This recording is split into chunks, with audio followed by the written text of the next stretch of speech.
Assalamualaikum warahmatullahi wabarakatuh. Perkenalkan, nama saya Eva Andriani dengan nomor NIM 1908102013. Saya dari jurusan Pendidikan Bahasa Arab kelas 4C.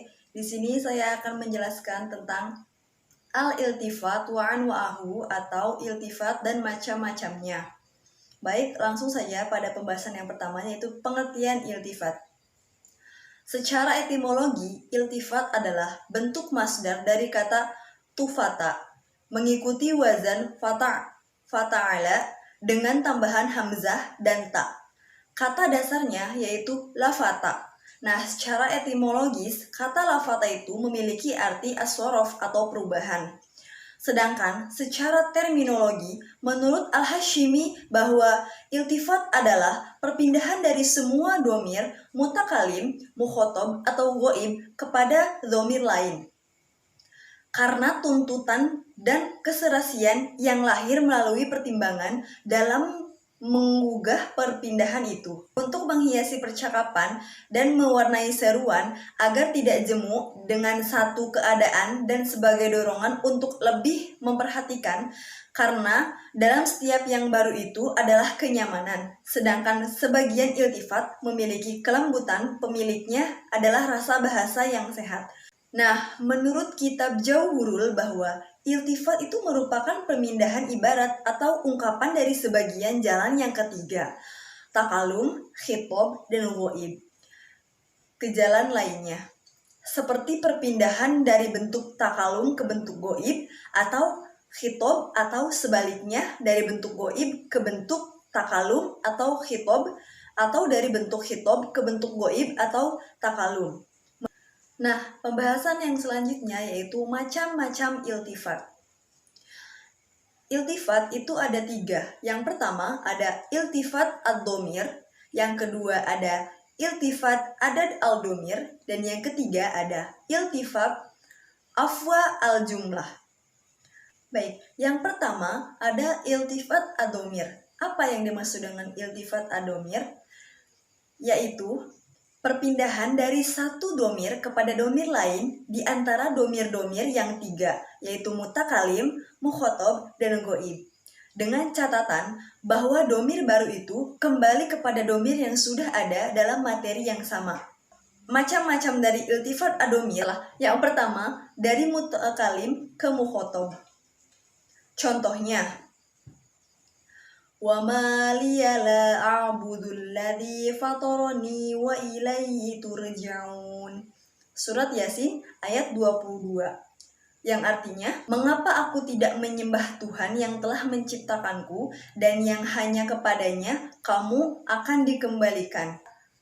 Nah, pada ayat tersebut terdapat gaya bahasa iltifat berupa perpindahan dhamir, yaitu dari dhamir mutakalim wa maliya yang artinya mengapa aku kepada dhamir mukhotob turja'un yang artinya kamu akan dikembalikan. Dan ternyata dhamir baru itu atau dhamir mukhotob pada turja'un kembali kepada dhamir yang sudah ada dalam materi yang sama, yaitu dhamir mutakalim pada wa maliya. Kemudian yang kedua ada dari mutakalim ke ghaib. Contohnya ada pada surat Al-Kautsar ayat 1 dan 2 yang berbunyi inna a'tainakal kautsar fasholli lirabbika wanhar, yang artinya sesungguhnya aku, Allah, telah memberikan kepadamu nikmat yang banyak, telaga Kautsar, maka sholatlah kamu pada Tuhanmu dan berkorbanlah. Nah, dari bentuk takalum yaitu inna berpindah bentuk ghaib. Fasholli lirabbika, asalnya yaitu fasholli lana, sholatlah padaku. Nah, kemudian yang ketiga ada dari mukhotob ke mutakalim. Ada pada syair yang artinya telah merusak dirimu hatimu yang sangat ingin mendapatkan wanita cantik, padahal setelah masa muda adalah masa tua. Hati telah memaksaku untuk mendapatkan Laila, padahal sangat jauh hari-hari untuk mendekatinya dan banyaknya penghalang di antara kita. Menjadi contoh adalah lafaz bika dan yukallifuni. Asalnya itu laila wa yukallifuki. Nah, yang selanjutnya ada dari mukhotob ke goib. Contohnya, hatta idza kuntum fil fulki wajaroini bihim, yang artinya sehingga ketika kamu semua berada dalam perahu dan perahu berjalan bersama mereka. Nah, dari bentuk khitab kuntum itu berpindah ke ghaib bihim. Asalnya itu sebenarnya bikum yang artinya bersamamu semua. Kemudian ada dari ghaib ke mukhotob. Contohnya, maliki yaumiddin, iyyaka na'budu, yang artinya Allah yang merajai hari pembalasan, hanya kepadamu aku menyembah. Sebenarnya lafaz maliki yaumiddin merupakan bentuk ghaib, lalu pindah ke bentuk khitab, iyyaka. Kemudian yang terakhir ada dari ghaib ke mutakalim. Nah, musanna dan jamak dengan catatan bahwa domir yang baru itu kembali kepada domir yang sudah ada dalam materi yang sama. Contohnya ada pada Quran Surat Al-Fatir ayat 9.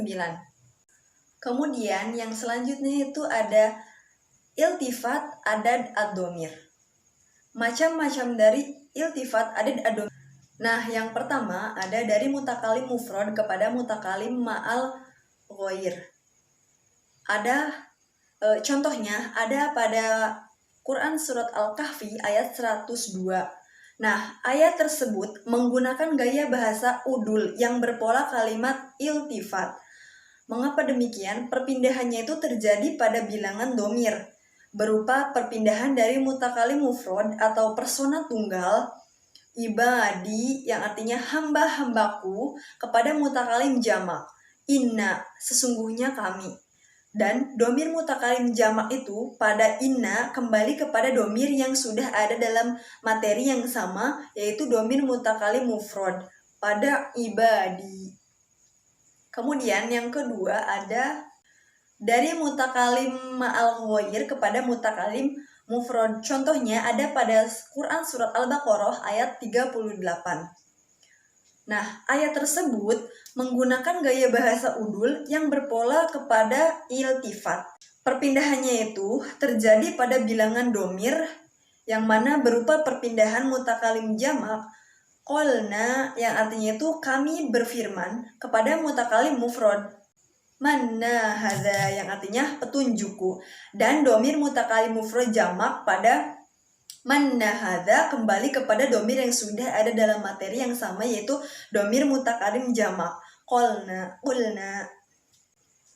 Nah, kemudian yang terakhir ada iltifat anwa al-jumlah. Yang dimaksud dengan iltifat anwa al-jumlah adalah perpindahan dari suatu jumlah atau kalimat ke kalimat lain atau ke jumlah lain di antara macam-macam jumlah yang ada. Nah, dengan catatan bahwa materi pada jumlah baru itu kembali kepada jumlah yang sudah ada. Nah, iltifat anwa al-jumlah juga dibagi lagi. Yang pertama ada dari jumlah fi'liyah kepada jumlah ismiyah. Contohnya, ada pada Quran Surat Al-Baqarah ayat 102, yang artinya, dan mereka menyatakan bahwa Sulaiman itu mengerjakan sihir, padahal Sulaiman tidak kafir, tidak mengerjakan sihir. Hanya syaitan-syaitan itulah yang kafir atau mengerjakan sihir. Nah, ayat tersebut menggunakan pola iltifat berupa perpindahan anwa al-jumlah atau ragam kalimat, yaitu dari jumlah fi'liyah terdiri dari fi'il dan fa'il kepada jumlah ismiyah terdiri dari mubtada dan khobar.